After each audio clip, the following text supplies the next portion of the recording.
Aceh Explore menampilkan halaqah dari Masjid Raya Baitur Rahman Banda Aceh. Subscribe, komen, like, dan share.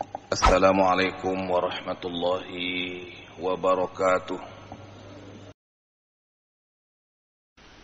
Wabihi nasta'in ala umuri dunya waddin. Alhamdulillahilladzi hadana lihadza وما كنا لنهتدي لولا أن هدانا الله أشهد أن لا إله إلا الله وحده لا شريك له وأشهد أن محمدا عبده ورسوله الذي لا نبي بعده اللهم صل على سيدنا محمد وعلى آله وصحبه أجمعين سبحانك لا علم لنا إلا ما علمتنا إنك أنت العليم الحكيم وتب علينا إنك أنت التواب الرحيم وبعد Jamaah subuh rahimakumullah, hadirin dan hadirat serta para pendengar Radio Baitur Rahman dan RRI yang dirahmati oleh Allah Subhanahu wa taala. Sambil kita beriktikaf di masjid yang mulia ini, mari sama-sama kita mengingat Allah Subhanahu wa taala dengan bertasbih, bertahmid, bertakbir, bertahlil sebagai bentuk kesyukuran kita kepada Allah Subhanahu wa taala dan penghambaan kita kepadanya atas nikmat yang hingga detik ini Allah Subhanahu wa taala senantiasa melimpahkannya kepada kita. Salam kita turunkan kepada Rasul kita, uswah kita, tauladan kita, Nabi Muhammad sallallahu alaihi wasallam. Subhanaka la ilma lana illa ma 'allamtana innaka antal alimul hakim. Rabbana hab lana hukman wa alhiqna bis salihin. Jemaah saya muliakan, di setiap subuh Jumat kita mendengarkan bacaan surat As-Sajdah. Surat ini surat yang diturunkan di Mekah. Ayatnya berjumlah 30 ayat. Surat yang ke-32, juz yang ke-21. Kalau kita lihat nama surat As-Sajdah, artinya surat sujud. Dari nama mencerminkan apa yang Allah Subhanahu wa taala akan jelaskan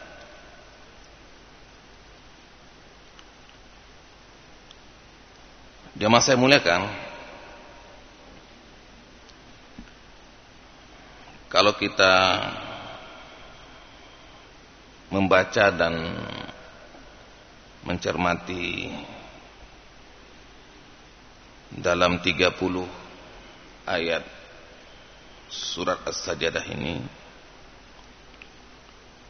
Maudhu'nya ataupun temanya adalah seperti nama suratnya. Temanya adalah tema tentang sujud. Dalam makna yang sebenarnya,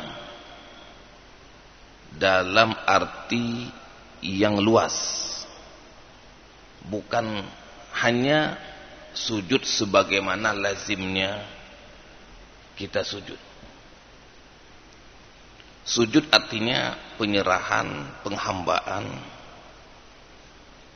kepada Allah Subhanahu wa taala. Simbolnya dalam kita salat adalah dengan kita meletakkan anggota tubuh kita di atas tempat sujud. Dua tangan, kening, muka, lutut, kaki. Tapi pada hakikatnya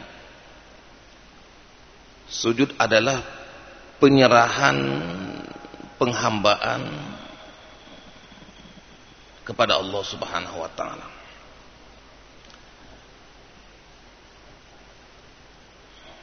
Diawali dengan beberapa nikmat yang Allah Subhanahu wa taala berikan kepada kita manusia, yang itu sangat pantas dan harus kita bersujud kepadanya. Yang pertama adalah nikmat kitab. Nikmat kitab yang berisi semua urusan dan peraturan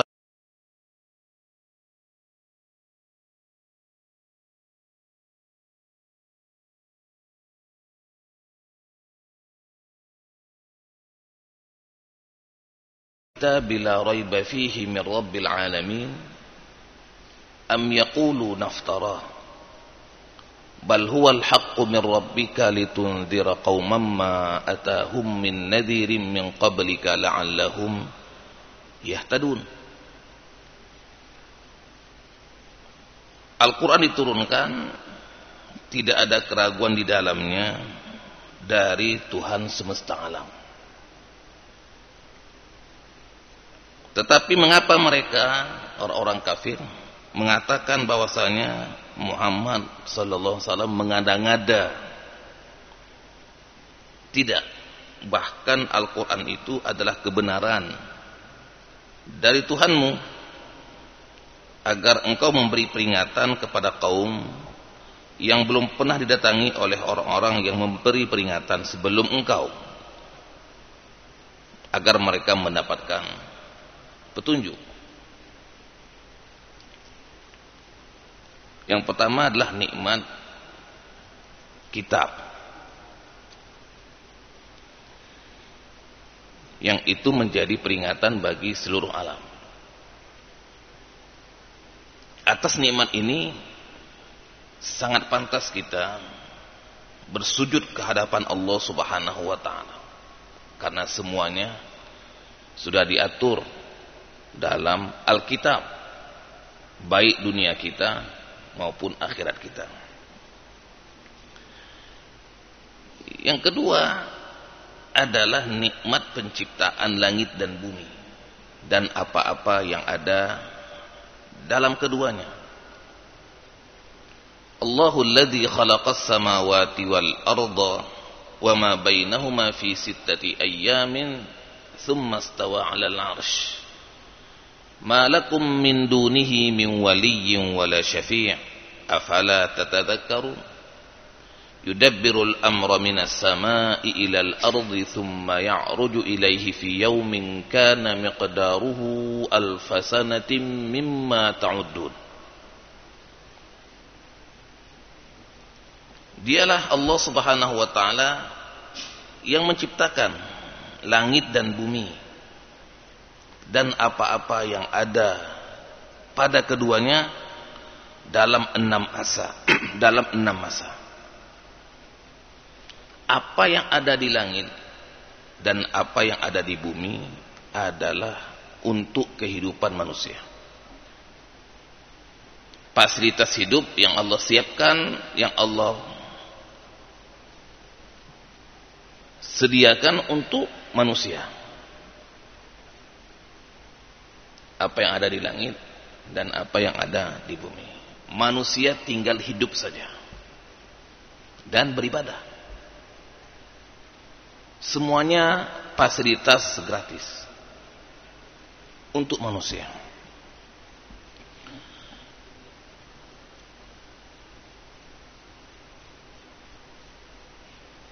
Yudabbirul amra minas sama'i ilal ardi thumma ya'ruju ilaihi fi yawmin kana miqdaruhu alfasanatin mimma ta'udun.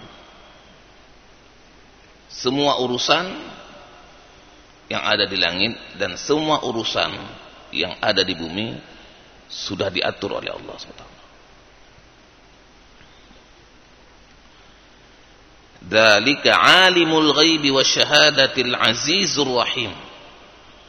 Allah Subhanahu wa taala menjelaskan tentang hakikatnya. Yang tadi menciptakan, yang tadi menurunkan Alkitab, dan yang kedua memberikan nikmat langit dan bumi dan apa-apa yang ada dalam keduanya. Dia adalah zat yang mengetahui yang gaib maupun yang nyata. Dzalika alimul ghaibi wasyahadah. Ini untuk menginternalisasi nilai tauhid yang ada pada diri kita, bahwa apa yang ada di langit dan apa yang ada di bumi, baik yang gaib maupun yang nyata, dzalika alim. Dia Allah Subhanahu wa taala Maha mengetahui. Selain dia alimul ghaibi wasyahadah, Maha mengetahui yang gaib maupun yang syahadah, Allah juga Al-Aziz, zat yang maha perkasa. Bentuk keperkasaannya adalah bahwa Allah Subhanahu wa taala menciptakan langit dan bumi dan apa-apa yang ada di keduanya dalam 6 masa, dan mengurus semua urusan yang ada di keduanya. Tapi juga Allah Subhanahu wa taala Ar-Rahim, zat yang maha penyayang. Ar-Rahim, maha penyayang untuk orang-orang yang beriman. Ar-Rahman, maha pengasih untuk semua makhluknya.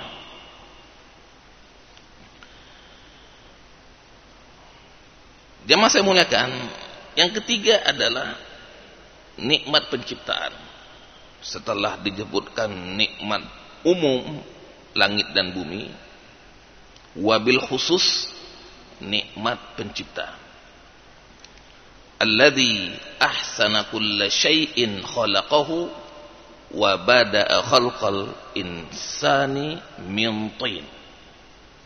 Dia Allah Subhanahu wa taala yang alimul ghaibi wasyahadatil azizur rahim adalah Allah yang memperindah segala sesuatu dan memulai penciptaan manusia dari tanah. Allah mengajak kita berpikir bahwa asal muasal penciptaan manusia adalah dari tanah. Tsumma ja'ala naslahu min sulalatin min ma'in mahin. Kemudian dia menjadikan keturunannya dari air mani. Adam Hawa, Adam dari tanah, kemudian keturunannya dari air mani. Enggak cukup sampai di situ. Tsumma sawwahu wa nafakha fihi min ruhihi wa ja'ala lakumus sam'a wal absara wal afidah qalilan ma tashkurun.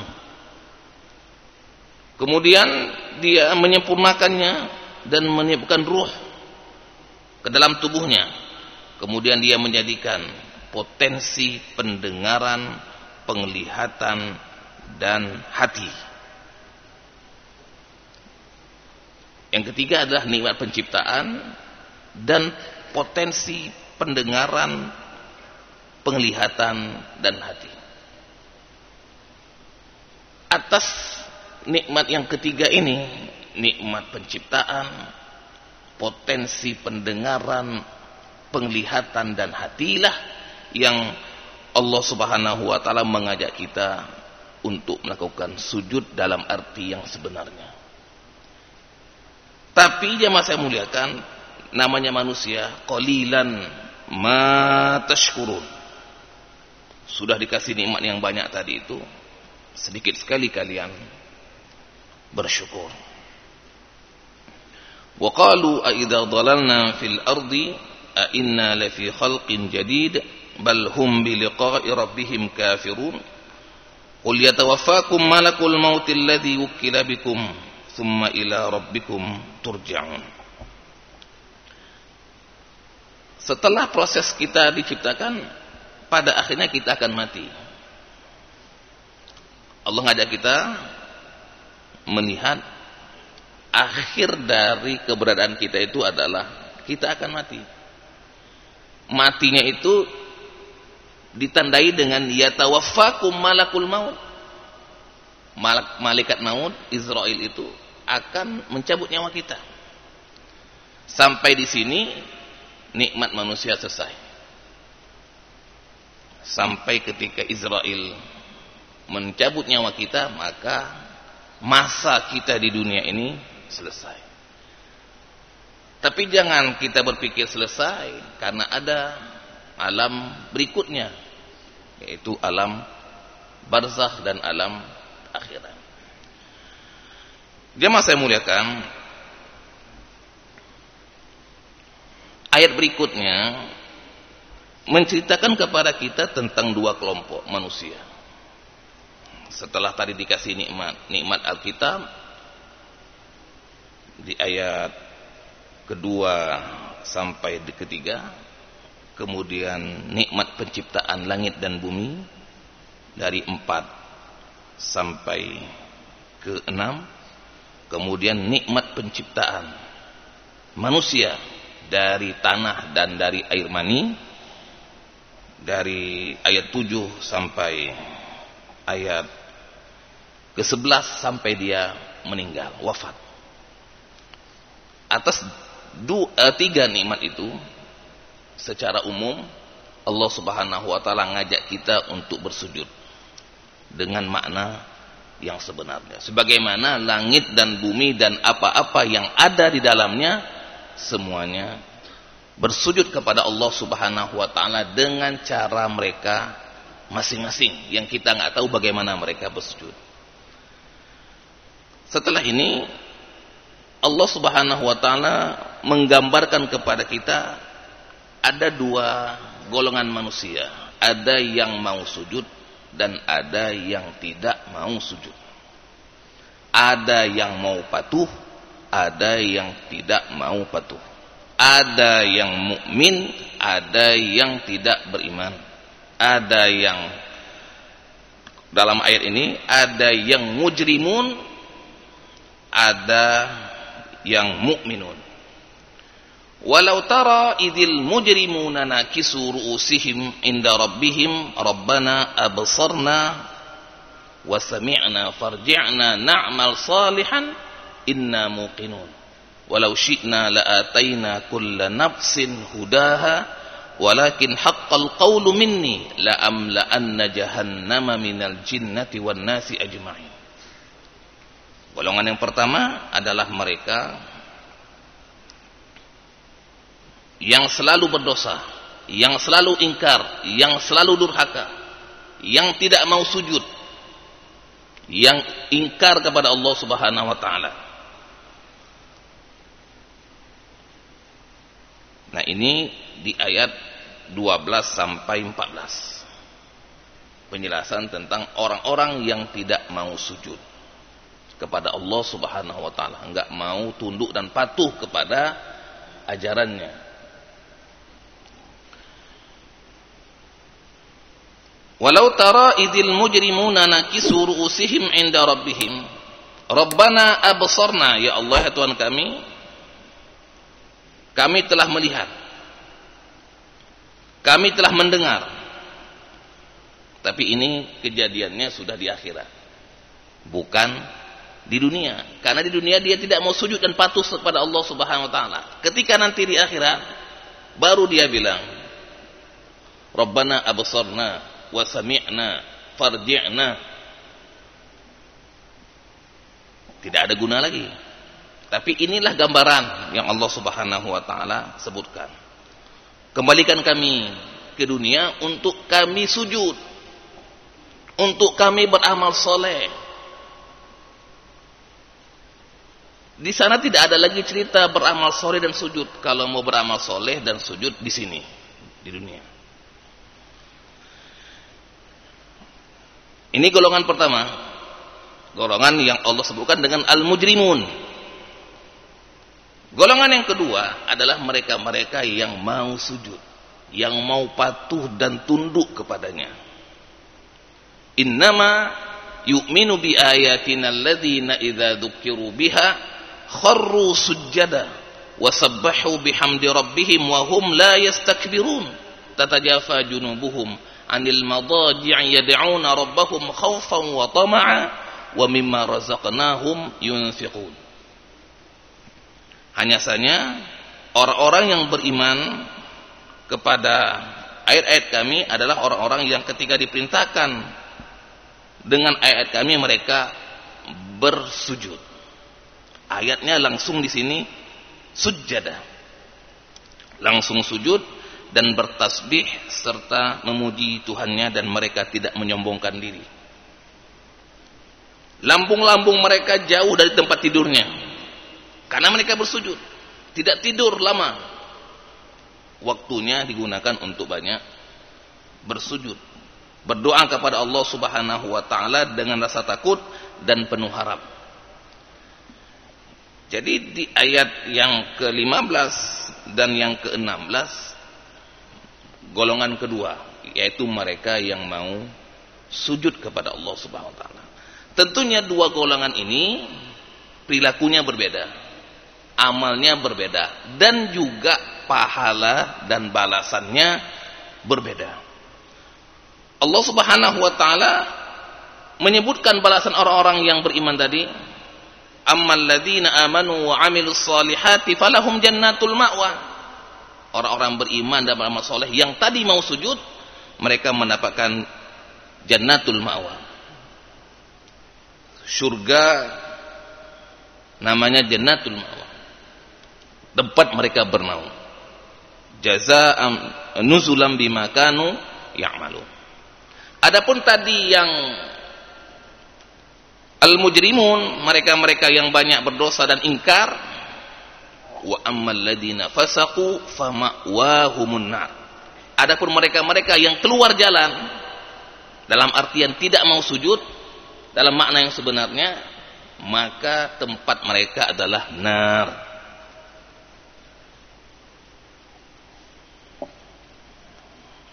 Neraka yang mereka akan selalu diberikan azab yang luar biasa. Jadi balasan orang mukmin 17 sampai 19, kemudian balasan orang-orang yang tidak mau sujud ayat 19 sampai 21. Walanudhiqannahum minal adzabil adna dunal adzabil akbari la'allahum yarji'un. Azabnya bukan makin ringan tapi makin besar. Setiap kali dikasih azab, maka azabnya semakin besar. Ini mas saya muliakan.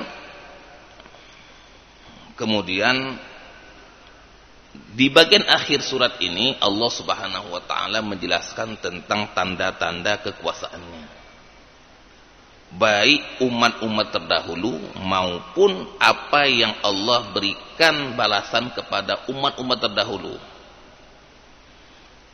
Dalam hal ini Allah menceritakan tentang Bani Israel.